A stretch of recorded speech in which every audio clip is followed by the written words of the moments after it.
Allez, à poil, Mélo. Bon, comme vous voyez écrit là sur le gros rocher, on est sur une plage nudiste qui n'est pas répertoriée sur Maps.me, sur le GPS. Par contre, il y a 2 autres plages qui étaient répertoriées en nudiste juste à côté.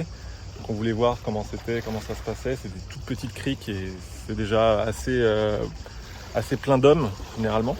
Ouais. Donc là, on s'est trouvé un autre lieu avec quasiment personne. Et donc c'est le gros avantage des lieux nudistes, c'est qu'ils sont vraiment excentrés de plein d'autres grosses plages. Et c'est plutôt naturel, donc c'est agréable. C'est des très belles plages en plus, c'est calme. Bon, et bien, on fait du nudisme au Monténégro. C'est parti. Pieds nus en chaussures.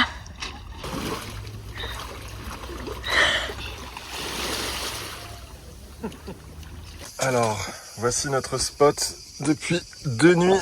Un spot merveilleux. Notre plus beau spot jusqu'à présent.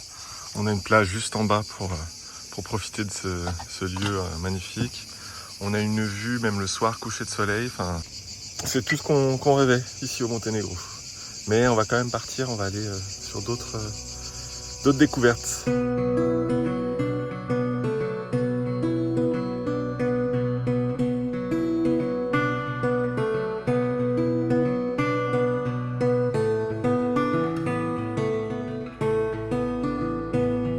Là, on est arrivé au lac Skadar, qui est une réserve naturelle en même temps. C'est un énorme lac qui est à la frontière du Monténégro et de l'Albanie. Et la ville, en fait, le point de chute, finalement, et là où on prend tous les bateaux pour faire la croisière, c'est vraiment un tout petit village. Avec le fourgon, c'était pas possible. Même si on était juste 2 voitures qui veulent se croiser, c'est pas possible. Donc là, on est monté un peu sur les hauteurs. Parce qu'il y a un belvédère et c'était noté qu'il y avait un parking. Je vous montre un peu la vue là, c'est magnifique.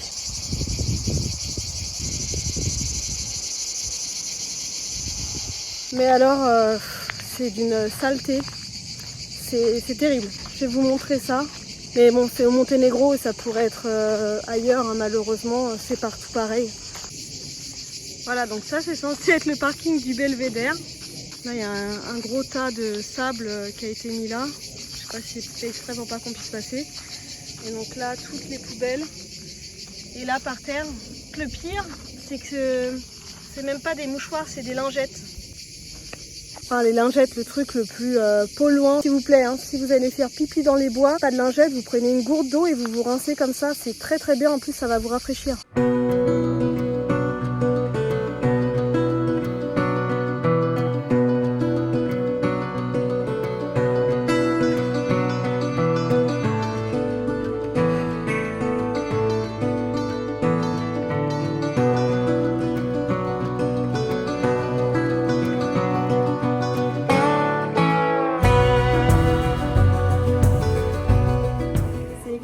Elle doit pas être toute jeune celle-là. D'ailleurs là on ressent vraiment qu'on se rapproche de l'Albanie et l'héritage de l'Empire ottoman, il y a des mosquées de partout, c'est très joli. Bon bah c'est notre spot du soir, alors forcément vous voyez rien. Mais derrière là-bas il y a la plage. Donc on est sur un parking de plage tout simplement. Et là on est en train de se faire notre petit repas. Des frites maison. Ouais. D'ailleurs il est tard, il est 21h30, on a eu du mal à trouver un spot mais ça y est on y est enfin. Donc on va pouvoir se régaler très bientôt en plus et se reposer.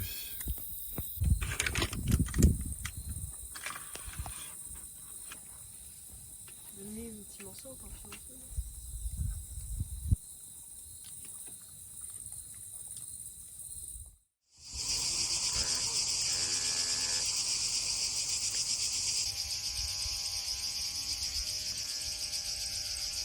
Hop là, voilà le résultat. C'est pas parfait, mais je suis pas une professionnelle en même temps. Ça va bien.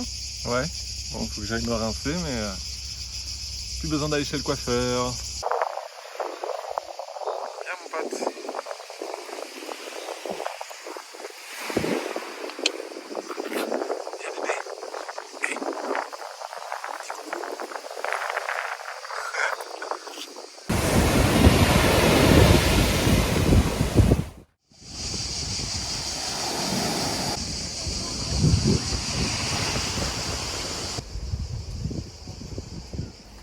Alors, que je vous explique.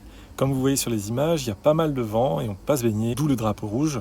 Donc on a décidé avec Mélo de se balader un petit peu aux alentours de cette plage et on voyait au loin cette structure en béton, complètement abandonnée, complètement cassée. Et on a essayé de rentrer et l'accès était plutôt facile. Et donc on s'est perdu un petit peu à l'intérieur et on s'est rendu compte que c'était un camping ou une sorte de camp de vacances complètement abandonné, un lieu de tourisme qui a complètement disparu. Et en faisant nos recherches, on s'est rendu compte que c'était un grand complexe de vacances au Monténégro dans les années 90. À la base, ça devait être une station militaire pour les familles militaires. Et ça s'est transformé en lieu de tourisme. Et malheureusement, avec la guerre d'indépendance qui a eu lieu à la fin des années 90, c'est un lieu qui a été abandonné, pillé, voire même détruit à moitié. Et c'est triste de se dire que dans un lieu aussi paradisiaque, aussi calme, il y a une énorme structure en béton en sommeil, avec la nature qui essaye de reprendre ses droits. Du coup, sur la plage, il ne reste plus que ce bar-restaurant, parce que c'est le seul truc qu'il y a dans les parages, avec une vue incroyable. Voilà, et tout au bout de cette allée, l'ancien camping.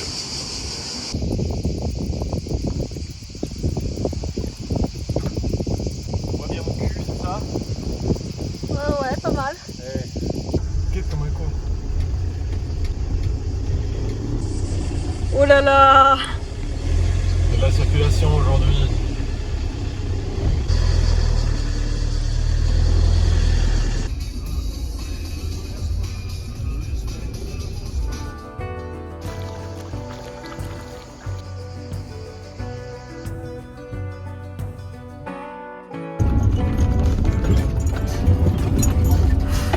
Je l'ai sué.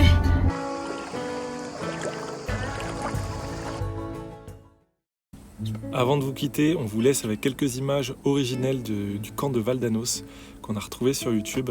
Je vous mets aussi le lien en description si jamais vous voulez voir la vidéo complète. Voilà, donc c'est des images d'archives des années 90. Na svega nekoliko kilometara od Ulcinja, svojom neobičnom lepotom i mirom koji pruža, obećava nezaboravan odmor.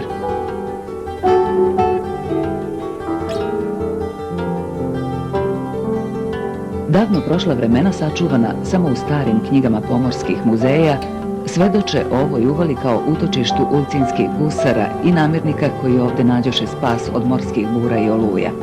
Mesto na kome su delili i čuvali svoja blaga.